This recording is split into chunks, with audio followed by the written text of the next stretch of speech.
One night I messed up and I left a fish. I like cleaned this fish. I ate like this huge fish. I just ate it to my face. You're putting out like marathon levels of energy every day. Like, Goggins would love solos. He'd be like, this is awesome. Yeah. You eat fish raw? This one I actually cooked it, but the skeleton was laying there right outside my tent. Stupid. Yeah. And in the middle of the night I wake up and I just could tell there was something there, and then like you almost don't want to look. It's like when you're a kid at the basement door and you're like, is there a ghost? It's like, yeah. I like unzip the tent and I like open it up and there's like 27 black caiman outside of my tent all looking at me like this. And like some of their heads are this big and they're like, there's fish there. Can we have it? And I'm like, holy shit. And like, I was like, I kind of like had to like scooch the tent back and like move back and let them have their fish. And there was a host of crocodiles outside of my tent. Yeah. But no, so then there was... Wait, how many? Like 27 maybe. There's a lot. Big ones, small ones, medium-sized one, every type. They were all there. And their eyes glow in the night. You shine a light at animals and they have a tapetum lucidum. And so their eye shine comes back at you. If you shine a headlamp at a jaguar or a frog, or almost every animal has a tapetum. So these are croc. There's a whole lot of them. Yeah. I thought, can we go back to the part of the conversation where you said the jungle is not dangerous? The humans are the most dangerous Well, did they eat me? No. Why didn't they eat you? They wanted the fish. Is there some way of you interacting with them that shows that you're not a source of harm? I don't believe so. I'm sure there's someone out there that thinks they can talk to crocs, but... Because there's a story of you grabbing a croc by the tail. Yes. What did you learn from that? Learn to not always listen to JJ. So JJ was testing you to... to see how stupid I was. How do you hold the crocodile exactly? You have to get him by the head, like an anaconda, like this. And so... So you're one of the world experts at grabbing creatures by the head.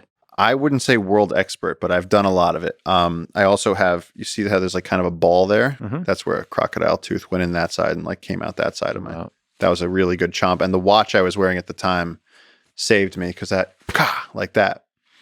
Just real fast, just chomp. Just whack. Like somebody took a sledgehammer, you put your hand on the table and I just went, bah.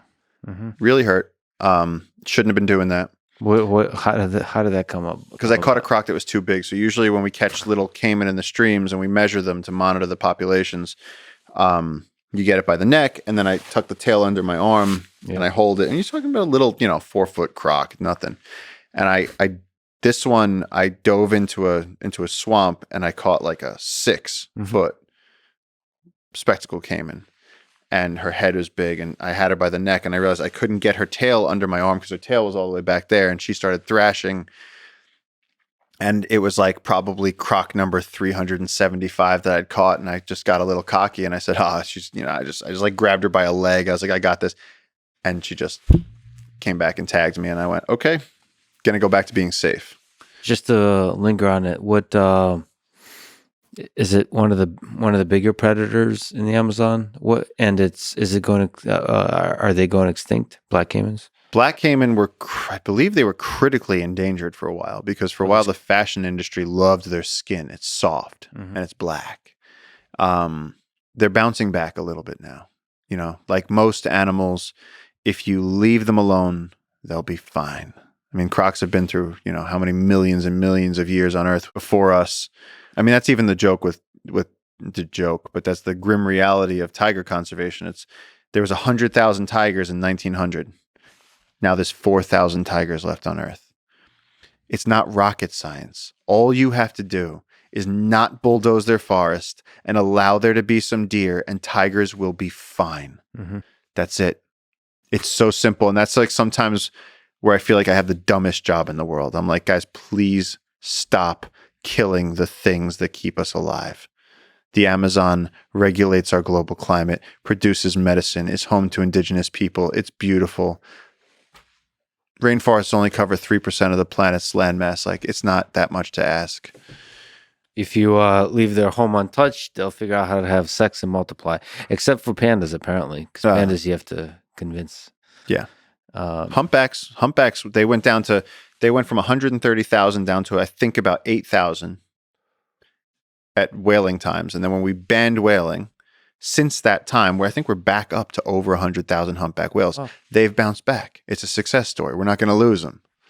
Okay, so you're on a solo with Yeah. Crocs looking at you. See, this is why you're good at this. I would have lost. We would have been. No, that's pretty epic forever. with the fish. That was your mistake. Okay. That was my mistake. I mean, the most fish. people, I don't understand how you're still alive. I mean, it's really inspiring. When you come, I'm gonna show you. Yeah, You told me you're coming already. Yeah, You're 100% coming. But you should.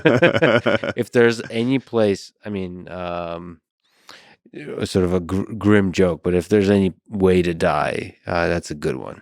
Yeah. If I'm being honest, it's a cool one. It's a pretty cool one. Go become part of the Yeah. I mean, I'm not even like joking. There's a oneness to the whole thing.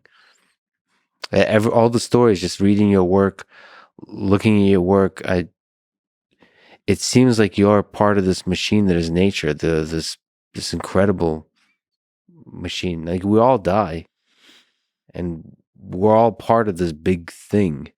That humans do have the capability to also construct narratives and stories and myths and tell them to each other and share them with each other and have more sophisticated ways, therefore, to communicate love to each other. But animals do as well. They communicate love, maybe more simply, maybe more honestly. Anyway, so you with the Crocs and the fish. Yeah, so I messed up. I left the fish out. Crocs showed up outside my tent. But in the end, it was fine. I backed off. They had their way with the fish, and then they all started biting each other. It was fun to watch.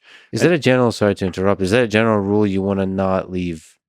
Yeah, just like if you're camping in the Northeast, you don't leave, like, you do a bear bag or a bear canister. You don't want to invite the wild animals. I really did mess up. I kind of was just like, whatever. I do this every now and then. I get a little too cavalier. And the ocean has almost taken me down for that a few times.